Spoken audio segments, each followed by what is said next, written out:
Assalamualaikum warahmatullahi wabarakatuh. Nama saya Najah Mazal Marifah dari kelas 10 IPSB. Melalui video kali ini, saya akan menjawab soal-soal yang ditugaskan. Untuk itu, mari kita mulai videonya. Kita mulai membahas soalnya. Nomor 2A. Apa reaksi perbandingan unsur-unsur berikut yang memenuhi hukum Proust? Reaksi pembentukan H2O terjadi melalui reaksi 2H2G plus O2G menjadi 2H2OG. Dan di sini sudah ada perbandingan antara massa hidrogen, massa oksigen, dan massanya air. Pertama-tama kita akan mengetahui terlebih dahulu tentang hukum Proust. Hukum Proust itu menyatakan bahwa perbandingan massa unsur-unsur dalam senyawa itu selalu tetap.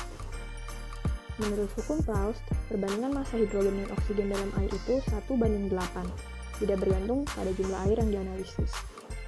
Bila hidrogen direaksikan dengan oksigen membentuk air, tidak dengan perbandingan 1:8, maka salah satu di antaranya pasti akan bersisa.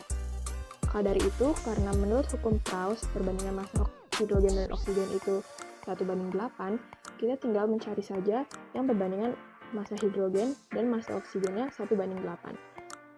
Dapat dilihat di sini, yang perbandingan massa hidrogen dan oksigennya 1:8 itu hanya yang nomor 1.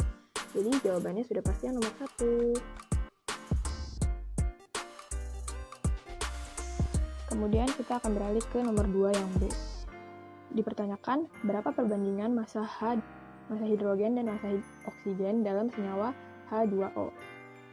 Kembali lagi, karena menurut hukum Proust perbandingan massa hidrogen dan oksigen dalam air itu 1:8, jadi pertanyaannya terjawab dengan jawaban 1:8. Kita akan beralih ke nomor 4. Nomor 4A, pertanyaannya, apakah perbandingan volume gas berikut dapat membuktikan hukum Gay-Lussac? Perhatikan tabel data volume gas yang bereaksi SO2 ditambah setengah O2 menjadi SO3 berikut. Jadi ini adalah tabel datanya. Pertama, kita akan mengetahui terlebih dahulu pernyataan dari hukum Gay-Lussac. Jadi hukum Gay-Lussac itu menyatakan pada PT sama perbandingan volume gas dalam reaksi adalah bilangan bulat sederhana. Di sini kita harus menggarisbawahi bilangan bulatnya. Sementara di sini ada bilangan pecahan, bukan bilangan bulat. Jadi pertama-tama kita akan mencari terlebih dahulu perbandingannya. Perbandingannya itu SO2 ditambah dengan setengah O2 menjadi SO3. Ini bagaimana caranya dia diubah menjadi bilangan bulat biasa?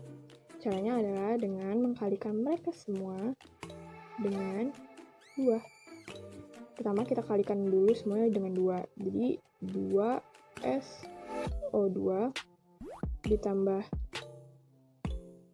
O2 menjadi 2 SO3.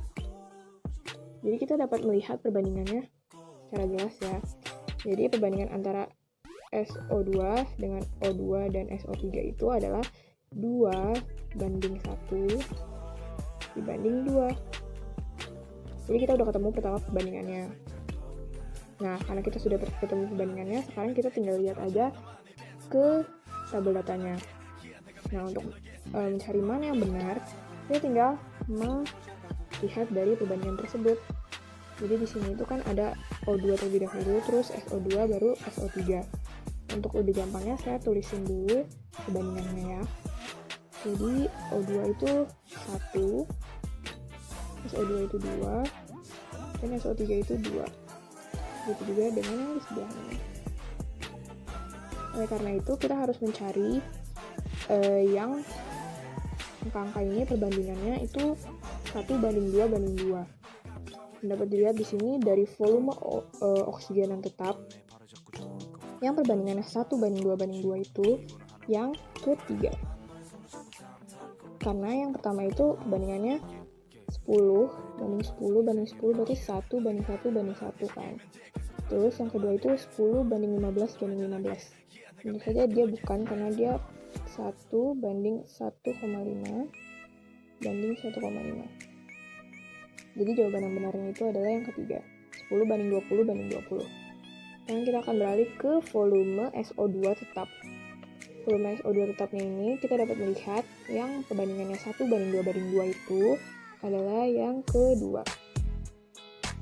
Seperti yang ini bisa dilihat dengan jelas ya. Ini itu hanya dia yang perbandingannya 1:2 karena dia itu 10 mili banding 20 mili banding 20 mili. Jadi jawabannya itu untuk yang A adalah untuk volume O2 tetap itu yang ketiga, dan untuk volume SO tetap itu yang kedua. Akan beralih yang ke B. B itu pertanyaannya, analisis data tersebut dan selesaikan permasalahan berikut. Pertama, kita disuruh menentukan volume dari SO2 banding O2 banding SO3. Nah, di sini itu udah ada kan tabel data volume gasnya. Jadi, volumenya itu adalah 10 mili banding 20 mili banding 20 mili untuk volume dari O2 tetap. Dan untuk volume dari SO2 tetap itu adalah 10 mili banding 20 mili banding 20 mili. Nah, terus kemudian yang kedua, apakah data tersebut sesuai dengan hukum Gay-Lussac? Tentu saja dia sesuai karena Gay-Lussac menyatakan bilangan bulat sederhana. Dan kita sudah mendapatkan perbandingan 2:1:2 yang mana mereka itu adalah perbandingan bilangan bulat yang sederhana. Kemudian yang terakhir, yang ketiga, bagaimana bunyi hukum Gay-Lussac? Hukum Gay-Lussac berbunyi seperti yang di atas ini. Tapi versi panjangnya, hukum Gay-Lussac itu berbunyi volume gas-gas yang bereaksi dan gas hasil reaksi bila diukur pada suhu dan tekanan yang sama berbanding sebagai bilangan yang bulat dan sederhana. Itu semua adalah jawaban dari pertanyaan kimianya yang diberikan oleh Bu Vita, oleh saya Najwa Marifah. Dengan ini saya menutup video kali ini. Dengan kurang lebihnya saya memohon maaf. Assalamualaikum warahmatullahi wabarakatuh.